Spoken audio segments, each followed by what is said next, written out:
Collaboration as creative fuel. It's something that I have been reflecting on and something that feels really exciting for me, especially during these warmer months. It's about to be summer over here in California. And as someone who really thrives off of response and um, conversation, especially as a Gemini Sun, Gemini Mercury, it really helps inform my creative ideas when I can bounce off of my half baked thoughts and articulate in the moment, even if I'm not sure yet what those ideas are going to look like in its final form. To be able to get some kind of response or reaction when I share what's coming up for me in that moment, either with one person, a peer, a mentor, in a group setting like a workshop or a group program, or even with friends, or even if it's digital, like an Instagram story and polling my community, is really helpful for me to know, ooh, okay, there's some excitement and interest and intrigue over in this direction, or maybe there are crickets in this other thought. And that continues to feed my creative pursuits to know like what is not just interesting for me, but also for the community. And obviously, that's another conversation in terms of pursuing things even if other people don't understand just yet or aren't excited yet or all these other things. So I think that definitely has its own place to create and pursue and explore things just for you, no matter what the outside um, feedback or response is. But at least for my work, my business, and the work that I'm exploring through branding and blending in intuition and ritual, that's something that came through so clearly the more that I experimented and had conversations.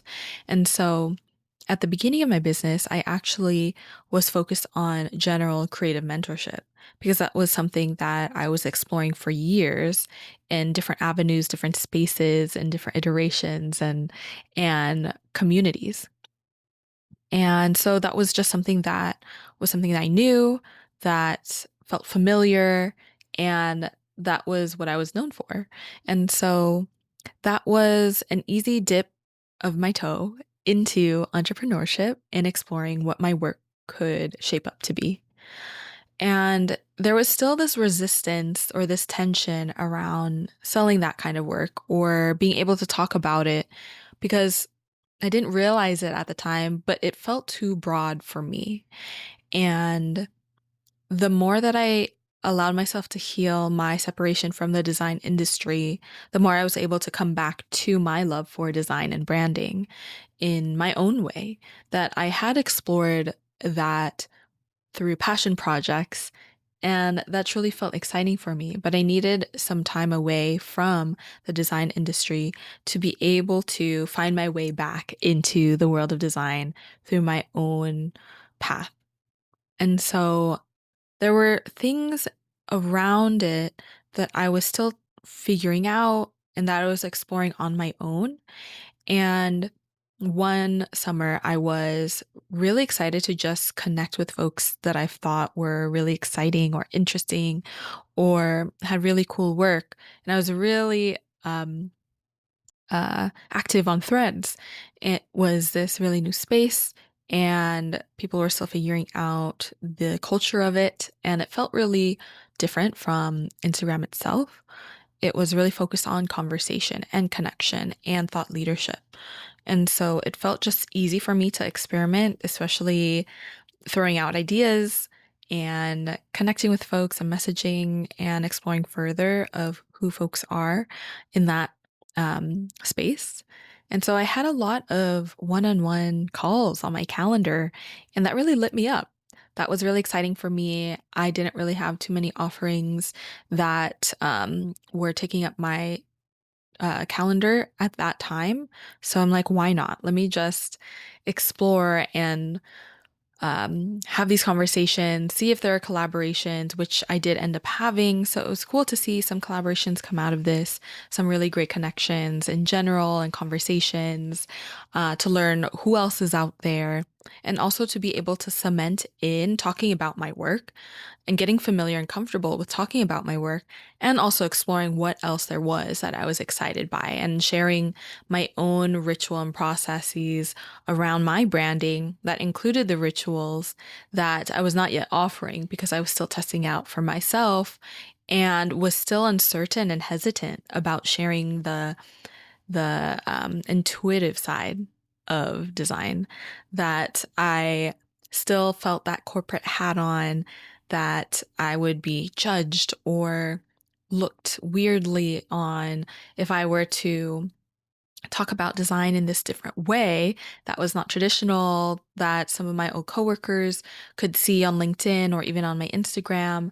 And so there was still this block around that didn't allow me to proudly and immediately share what I was exploring. But having the conversations with strangers and with familiar folks, um, with these one on one calls, because that was exciting for me and I was just curious to get to know them, it created the sense of confidence to talk more and more about my work, in increase this conviction around talking about my unique approach around design and branding. And that just built up this confidence, and connection to my voice, something that I've continued to work and heal my relationship around for my whole life. And that's its own other story for another day. But thinking about how creating or finding these spaces or people to trust and to practice is so huge in being able to move past different thresholds in your work, in your business. Because as we inevitably grow and desire to continue to expand or scale or meet new milestones, we'll hit new edges, we'll hit new thresholds because we're just growing. And like a crab moving into a larger shell, we find this discomfort in our current home and need to be vulnerable in that transition phase to that new home, that new shell.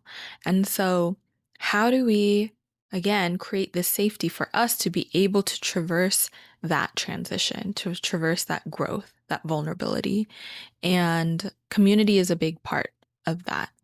And so, who can you look to in terms of community? And it doesn't have to be this whole hundreds of people community that you need to go out and search for. It could be your group of friends. It could be a couple of peers in your industry. It could be your mastermind or your mentor, or even someone from not in the entrepreneurship space at all, and getting curious about who you can voice these hesitations or half baked ideas around, and know that you'll still be held and loved and cared for and encouraged.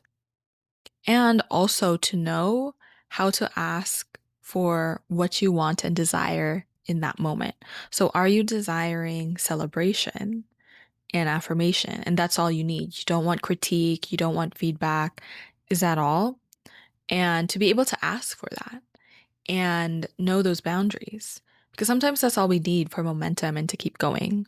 And other times we'll have seasons or moments where we do desire that feedback to refine and to edit and to ideate.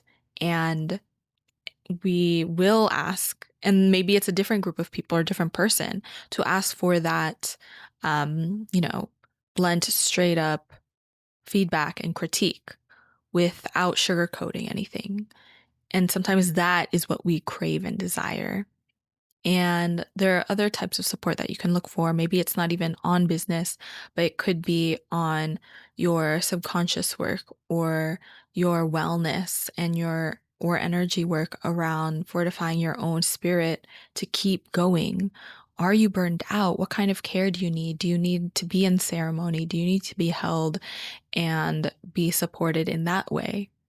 So there's a lot here in terms of going back within inside yourself to know and be clear in terms of the support you're seeking and what you're desiring and who they are, and to make that ask because you won't know until you ask. And you could be surprised on how people truly are rooting for you and want to support you and want to see you succeed. So, thinking about community, thinking about your support system, thinking about what you're requiring in this moment of your work, can you think about who it is that you'll reach out for, what support that you're seeking, and be able to trust and be courageous in sharing your ideas and see where that takes you? Because it's been really incredible to see, at least for me, the work that I was exploring in terms of kind of seeing how people responding to how I was bringing in ritual and ceremony and intuitive practices into branding, the more that I saw that there was excitement and resonance every time I brought it up. And so I knew, okay, there's something here. Let me continue exploring and following that breadcrumb until eventually it led to my own unique framework of a free challenge that the first time that I ran it and opened it up, almost 100 people signed up. And there was such incredible feedback and testimonials. And I ran it again and again. That second time, almost maybe 80 to 90 people signed up. And that was incredible to continue seeing new faces and familiar to come back again. And a handful of them from that second round went on to my first group program, diving deeper into this intuitive branding work. And so I would have never known unless I allowed myself to experiment, to explore, to have the conversations. And so, how can you have that? Create those spaces for yourself to courageously explore and experiment and see what happens next.